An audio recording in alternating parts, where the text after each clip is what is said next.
سلام كوراتن كورانن تختاتلتنا كونتات بوليتيكا إرترا بجزء مجزاتي إنجليز بزبل حق إنيا تاريخ إرترا بتشلفا زعينتو أبزح على فجزي مغربنا زذكريو حجرما مقصلتو زغنة حزنا لكم قريبنا لنا مكتتالكم نقدم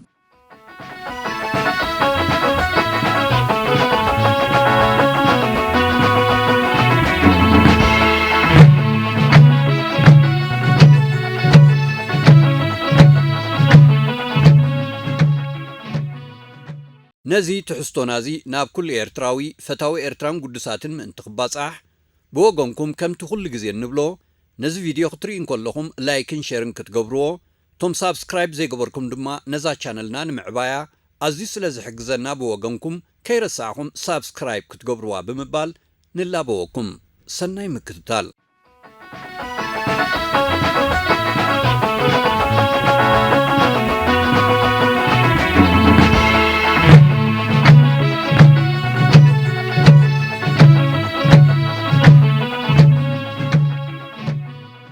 بعسران كلتن سنة شحنت شعات 1943 عام تمرت بريزيدنت روزفلت ناب نقص هايل سلاسي أبزي صحافو دبدابي هزبي إثيوبيا أنصار نحسيا زي بلوس ألاين زقبرو تقاومو أمسجينو ساما سرحو خركب كمزلو دحري مرقاقاس بمقدي نايلغا حكراي رديئت نمكلا خلي إثيوبيا زدل نوات أقولقلوتن حابريتان كهب فقادنيا منبارو قلس اللوم بخال مقدون كابلغا حكراي وعلوة مالتيو نداغ مهنصا إثيوبيا كل خوهاب زكا على حجز كوف يلو مقانو أبصرام كمززا أمسل لكسي كم منغست أمريكا ني إثيوبيا مانا كاب سماي نبرام أمريكا جن بحكي ني إثيوبيا كم أبنت نايستحررت هاجر نعالم نخطر إياتراي أي تبقستن سبنسر كمز قلصو نتي إيطاليا بإثيوبيا زغدو فتو ناي حرشا موترتات ماين كالي ناوت عيون ناب كالي بوتان مقعز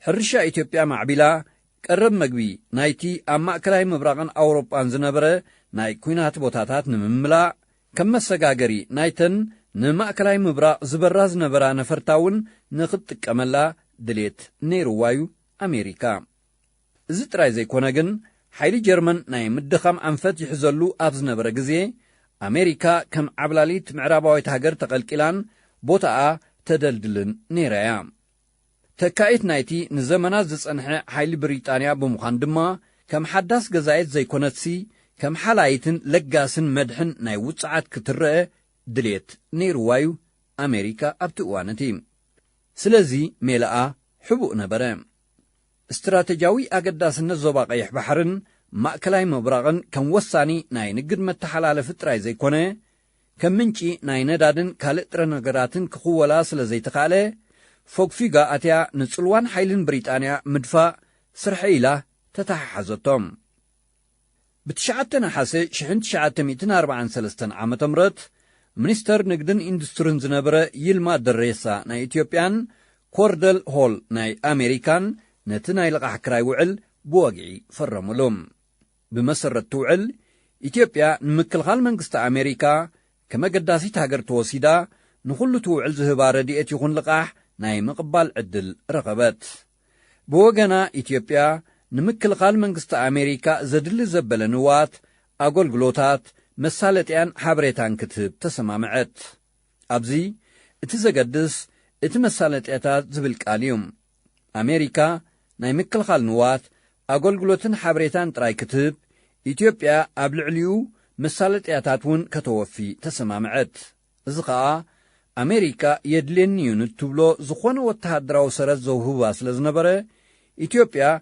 أبتحتي واتهدراو تلوان عنكيلن أمريكا أتوت نوح كيس أنحا وطيت نايزي سممعزي كرة جمرة بعسرة مسكرم شحنت شعات 243 عام تمرت نا أمريكا أمباسادر أب إثيوبيا جون كالدويل إثيوبيا بنايك قداماي ويانا حيلتات تقراي سلستشجرتن نساتهم صنع عردتات حزوم ملكاق سلزا أبين نفرتو وقع نخو هبان واتهدراتا بقبوء نقعاتكون أتريرو حتتم نفرتو وقع تراي زي كونه نايموغو عزياون كو هباء نتبي إنجليز تباحيتو زنبرة مسمرات كتقاملو أمريكاوان حاتوتون قبرو وندما قس بقس ኣብ ወተሃደራዊ ኣገልግሎት ሰራዊት ኢትዮጵያ ዝኣቱ ክዳውንቲ ብረት ማለት ከቢድን ፎኪስን መካይንን ካልእ ናይ መጓዓዝያ ኣቑሑን ካብ ኣሜሪካ ንኢትዮጵያ ኣተወ።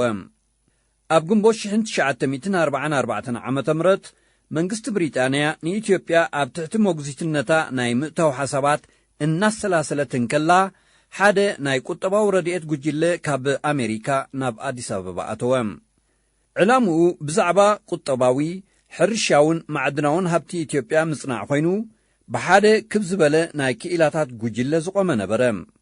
እዚ እናዓበየ ዝኸይድ ዝነበረ ምትእትታው ኣሜሪካ ናብ ኢትዮጵያ ንንጉስ ሃይለ ስላሴ ስለ ዘተባብዖ ጸግዕን ጽልዋን ኣሜሪካ ሒዙ ነቲ ኣብ ጥሪ 1942 ዓመተ ምህረት ምስ ብሪጣንያ ዝፈረመ ውዕል ከም ዝስርዞን ብኡ ከም ዘይቅየድን ኣፍለጠ። ኣብ ልዕሊ እቲ ካልእ ኣቐዲሙ ዝተጠቕሰ ነገራት መንግስቲ ኢትዮጵያ ነቲ ካብ ኣዲስ ኣበባ ናብ ጅቡቲ ዝዝርጋሕ መገዲ ባቡርን ሙሉእ ኦጋዴንን ንኽምለሰላ ጠለበት። ኣብ መጀመርታ እንግሊዝ ኣጽቂጣ ነበረት። ናይ ንጉስ ሃይለ ስላሴ ኣሜሪካውን መኻሪ ጆን ስፐንሰርን በዓል ኣክሊሉ ሃብተወልድ ዝርከብዎ ናይ ወፃኢ ጉዳይ ምክትል ሚኒስተር ዝነበረን ግን ደጋጊሞም ሕቶታቶም ኣቕረቦም። ብመስከረም 1944 ድማ ሓደ ብሎርድ ደላዋር ዝተባህለ እንግሊዛዊ በዓል ስልጣን ዝምራሕ ጉጅለ ካብ ለንደን ናብ ኣዲስ ኣበባ ከደሞ ብሪጣንያ ንገለ ካብቲ ኣብ ልዕሊ ኢትዮጵያ ኣጽኒዓቶ ዝነበረት ቀይዲ ከተልዕል ድልውቲ ምንባራ ኣፍለጠ። በዚ መሰረት ከዓ ናይ እንግሊዝ ኣምባሳደር ስልጣን ኣብ ኢትዮጵያ ከምቲ ናይ ካልኦት ኮነ። ኢትዮጵያ ግድን እንግሊዛውያን ፈራዶ ጥራይ ትቀበል ዝብል ዓንቀጽ እውን ተረፈ። ካልእ እውን ከምኡ። ኣብ ሕቶ ኦጋዴን ግን ብሪጣንያ ነቐጸት። ምስ ኢጣልያዊት ሶማልያ ኣብ ትሕቲ ምምሕዳራ ንኽትጸንሕ ድማ ጠለበት። እዚ ነጥብ እዚ ንነዊሕ ግዜ ኣካትዐ። ብመሰረቲ ቀዳማይ ስምምዕ እንግሊዝ ንዘድልያ ክፋል መሬት ኢትዮጵያ ክትሕዝ ትኽእል ስለ ዝነበረት ሰበብ ፈጢራ ንመላእ ኢትዮጵያ ክትጐብጥ ዝተደናደነት መሰለት። በብግዚኡ ኣኼባታት ተገብረ። ናይ ደብዳበን እማመታትን ልውውጥ እውን ተኻየደ። እዚ ናብ ሕብራት መንግስታት ኣሜሪካን ሕብረት ሶቪየትን ከም ሰብ ቃል ኪዳን ይለኣኽ ስለ ዝነበረ ብተገዳስነት ዝከታተሎ ጉዳይ እዩ ዝነበረ። በቲ ሓድሽ ምሕዝነታ ምስ ኣሜሪካ ተተባቢዓ ኢትዮጵያ ንብሪጣንያ ወጠረታ። ስለምንታይ ንኦጋዴን ዘይትገድፍለይ ካዕበለታ። ስፔንሰር ከም ዝገልጾ እንተኾይኑ ብሪጣንያ ንጹር መልሲ ትህብ ዝነበረት ኣይትመስልን። ኣብ ሓደ መድረኽ ናይ ትዝርብ ኦጋዴን ነቲ ሕብራት መንግስታት ኣሜሪካ ኣንጻር ጃፓን ተካይዶ ዝነበረት ኩናት ዘድሊ እንተኾይኑ ክሳብ ፍጻመ ናይቲ ውግእ ኣብ ትሕቲ ብሪጣንያ ክጸንሕ ድሕሪኡ ግን ንኽምለሰላ ከም እትሰማማዕ ኢትዮጵያ ገለጸት። ልኡኻት እንግሊዝ በዚ ኣይተሓጐሱን ጥራይ ዘይኮነ ድሌቶም ዘይኮነስ ድሌት ኣሜሪካ ዝቐድም ብምንባሩ ስጉምቲ ከም ዝወስዱ ኣፍለጡም። ኣብ መወዳእትኡ ግን ኣብ ሕዳር 1944 ዓ ም ንጉስ ሃይለ ስላሴን ልኡኽ ብሪጣንያን ብዛዕባ ኦጋዴን ተሰማምዑም። ኣብቲ ስምምዕ ኦጋዴን መሬት ኢትዮጵያ ምዃኑ ግን እቲ ሓድሽ ስምምዕ ክሳብ ዘይፈረሰ ማለት ብገደብ ግዜ ኦጋዴን ኣብ ትሕቲ ብሪጣንያ ንኽትጸንሕ ተፈራረሙ። ከምዚ ኢልያ ኢትዮጵያ ንኦጋዴን ብሓገዝ ኣሜሪካ ረኸበታ ወይ ኣብ ዝመጽእ ግዜ ከም እትረኽባ ኣረጋገጸት። ኣብቲ ስምምዕ ብሪጣንያ ንኢትዮጵያ ከም ዝተታሕዘት ናይ ጸላእ መሬት ዘይኮነስ ከም በዓልቲ ኺዳና ስለ ዝፈለጠታ ኢትዮጵያ ነዚ ሓድሽ ምሕዝነት ምርኩስ ብምግባር ንኤርትራ እውን ካብ ብሪጣንያ ክትረኽበሉ እትኽእል መገዲ ንምጥጣሕ ክትበላሓት ጀመረት።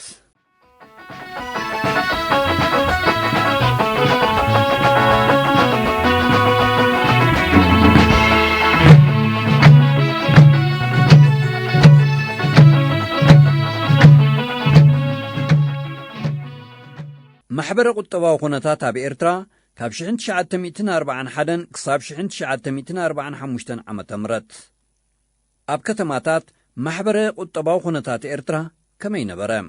ከም ኩላተን ኣውሮጳውያን ገዛእቲ ሃገራት ኢጣልያ ኣብ ምዕባለ ቁጠባ ኤርትራ ዝነበራ ተገዳስነት ምስ ረብሓ ዝተኣሳሰር ነበረ። መሬት ካብ ህዝቢ እናወሰደት ዜጋታታ ብምስፋር ሰፋሕቲ ቦታታት ናይ ሕርሻን ናይ ኮንሴንን እንተማዕበለት እኳ ዕላምኡ ጠለባት ዜጋታታን ናይ ወፃኢ ንግድን ንምምላእ እምበር ንህዝቢ ኤርትራ ንምጥቃም ወይ ምስ ዘመናዊ ኣገባብ ማሕረስ ንምልላዩ ኣይነበረን። በንጻሩ እኳ ደኣ ኢጣልያ ንመብዛሕቶም ዝጸንሕዋ መሳፍንትን ሽማምንትን ኣብዛ ዝነበርዎ ጽፍሒ ከም ዝጸንሑ ብምግባርን ብስማ ንኸመሓድሩ ብምትብባዕን ብፍላይ ንህዝቢ ገጠራት ኤርትራ ኣብቲ ናይ ቀደም መነባብሩ ሒዛቶያ ዝነበረት። ስለዚ ይትረፍዶ ዘመናዊ ማሕረስን ትምህርትን ዘመናዊ ምምሕዳር እውን ዝምልከቶን ብቐጥታ ዝትንክፎን ኣይነበረን። ንዕኡ ዝገዝእ ሕግን ንዕኡ ዝቆጻጸር ምምሕዳርን ካብቲ ናይ ጣልያን ዝተፈልየ ነበረ። በዚ መሰረት እዚ እቲ ዝለዓለ ህዝቢ ኤርትራ ክርእዮ ዝኽእል ወይ ጠሪዑ ክበጽሖ ዝኽእል ጫፍ ኢጣልያዊ ስልጣን እቲ ኣብ ነፍሲ ወከፍ ኣውራጃ ዘመሓድሮ ዝነበረ ኮሚሳርዮ ወይ ገዛኢ ዝነበረ እዚ ንርእሱ ወረዳታት ብዘመሓድሩ ምስሌነታትን ጭቃታት ዓድን ይውከል ስለ ዝነበረ እቲ ህዝቢ ካብቲ ማእከላይ መንግስቲ ዝተነጸለ ነበረ። ቤት ፍርዲ ከይተረፈ ኣብ ናይ ሓበሻን ጣልያንን ዝተፈላለየሉ እዋናት እዩ ነይሩ። እቲ እዋን እቲ ስራሕ መንግስቲ ክበሃል እንከሎ ከዓ ዝበዝሕ ናይ ተላኣኽን ትርጅማንን ስለ ዝነበረ እቲ ክብርን ስልጣንን ዘውህብ ሞያ ሕዙ ናይ ጣልያን ነበረ። ከምዚ ይኹን እምበር መንግስቲ ኢጣልያ ኣብ ዝደለዮን ከም ድልየቱን ሓይሊ ዕዮ ኤርትራውያን ይረክብ ነይሩ እዩ። ኣብ ናይ ከተማ ኢንዱስትሪታትን ናይ ሕርሻ ኮንዲስዮንን ናይ ጽርግያታት ህንጸቱን ጉልበት ምስ ዘድልዮ ካብቲ ህዝቢ ንምውሳድ ንናይ ሊብያን ኢትዮጵያን ኩናት ዝኾኑ ወተሃድራት ብኽታበት ወይ ብግድን ምዕስካር ጸገም ኣይነበሮን። ብፍላይ ኢጣልያ ንኢትዮጵያን ምውራር ትሸባሸበሉ ኣብ ዝነበረት እዋን እዚ ኩነታት እዚ ኣዝዩ ዋዕወዐ። ኣብ መላእ ኤርትራ ናይ ኩናት ቁጠባ ደንፈዐ። ወተሃድራዊ ትካላት፣ ኣባይቲ፣ ኣብያተ ዕዮን ፋብሪካታትን መኻዚኖታትን ብሰፊሑ ተሃንጸ። ነዚ ንምክያዝ ዘድልዩ ኢጣልያውያን ክኢላታት ናይ ኩናት መራሕትን ወተሃድራትን ብብዝሒ ስለ ዝወሓዙ ድማ ቁጥሮም ኣብ ውሽጢ ሓፂር ግዜ ብ10 ዕጽፊ ካብ 5,000 ናብ 50,000 ደየበ። ከተማታት ኤርትራ ብዘመናዊ ጽርግያታት ተረኸባ። ወደብ ምጽዋዕ ኣዝዩ ሰፊሑ ጥራይ ዘይኮነ ሰብን ናይ ኩናት ንዋትን ምእንቲ ብስልጠት ከጓዓዕዝ ብዓበይቲ ናይ ኣቻዮን ሓጺንን መዕሸጊ መራክብ ዕፍሪታት ማለት ክሬናትን ካልእ ህንጻታትን ኣብዚ ዞባዚ ተወዳዳሪ ናብ ዘይብሉ ወደብ ተቐየረን ዓበየን። ኣብ ልዕሊ እዚ ጠለብ ኣውሮጳውያን ዘማልኣ ሃላኺ ኣቑሑ ዘወፍያ ንኣሽቱን ዓበይትን ኢንዱስትሪታት ተቐልቀላ። ኢጣልያውያን ሰብ ኮንዲስዮን ድማ ዝተፈላለዩ ፍረታትን ኣሕምልትን ቀረቡ። ብሓፂሩ እንግሊዝ ንኤርትራ ብዝኣተወሉ ግዜ ሓደ ንኤርትራውያን ብጎድኒ ጥራይ ዝጸሉ ንረብሖኦም ተባሂሉ ዘይተመደበ ክብ ዝበለ ቁጠባዊ ምዕባለ ጸንሖም። ኣብ 1941 ዓመተ ምህረት ግን ኩናት ነዚ ኩሉ ደው ኣበሎም። ሃንደበት ብዓሰርተታት ኣሽሓት ዝቝጸሩ ኢጣልያውያንን ደቂ ሃገርን ካብ ስራሕ ወፃኢ ኾኑ። እቲ ምስ ኢጣልያ ደንፊዑ ዝነበረ ንግድን ካብኣ ዝርከብ ዝነበረ ንኢንዱስትሪ ዘድሊ ውዱ ኣቕሓን ዋሕዙ ኣቋረጸ። ብቐደሙ ኢጣልያ ንቁጠባ ኤርትራ ከም ተጸጋዒ ናይ ቁጠባ እምበር ነብሱ ንክኽእል ኣይወደበቶን። ቴክኒካዊ ክእለት ዜጋታት ብሓርኮትኮቶም ዝመጸ እዩ ነይሮም። ተሓቢኡ ወይ ምስ ሚስዮናት ተጸጊዑ እንተዘይኮይኑ ካብ 4ይ ክፍሊ ንላዕሊ ዝተምሃረ ኤርትራዊ ሽታማዩ ዝነበረ። በዚ ምኽንያት እዚ ሃንደበታዊ ምዕናው ናይ ኩናት ቁጠባ ሓደጋ ናይ ጥሜትን ሕማምን ሒዙ መጸ። ከምቲ ኣቐዲሙ ዝተገልጸኻ እንግሊዝ ካብ ሽግርቶም ዝበዝሑ ኤርትራውያን ሽግር ኢጣልያውያን ዜጋታት ስለ ዝዓጠጣ ኸዓ ኣብ ኤርትራ ኣዝዩ ኣስጋእን ተራጻምን ኩነታት ተፈጥረ። ብድሕሪ ዝኸ እንታይ ሰዓበ?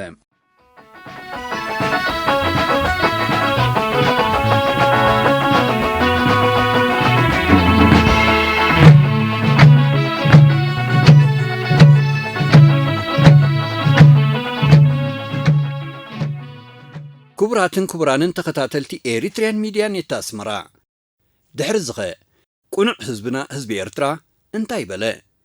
ህይወቱን ናብሩኡን ኣብ ትሕቲ መግዛእቲ እንግሊዝን ኢትዮጵያን ከመይ ይቕጽል? ነዝን ካልእን ዘብርህ ትሕዝቶና ድሕሪ ቁሩብ መዓልታት ተኸታተሉና። ምክትታልኩም ኣዝዩ ከገድሰና እዩ። ንሎሚ ግን ኣብዚ ከኣኽልና እዩ። ስለ ምክትታልኩም ኣዝና ንመስግነኩም። ንትሕዝቶና ናብ ኩሉ ኤርትራውን ፈታዊ ኤርትራን ምእንቲ ክባጻሕ ብወገንኩም ሼርን ላይክን ክትገብሩ እቶም ሳብስክራይብ ክሳብ ሕጂ ዘይገበርኩም ከዓ ብግዲኹም ነዛ ቻነልና ንምዕባያ ሳብስክራይብ ብምግባር ክትዝርግሕዎን ንትሕዝቶና ከተባዝሕዎ እናተላበና ንፋንወኩም ኣለና። ዘለዓለማዊ ዝኽሪ ንሰማዕታትና ዓወትና ሓፋሽ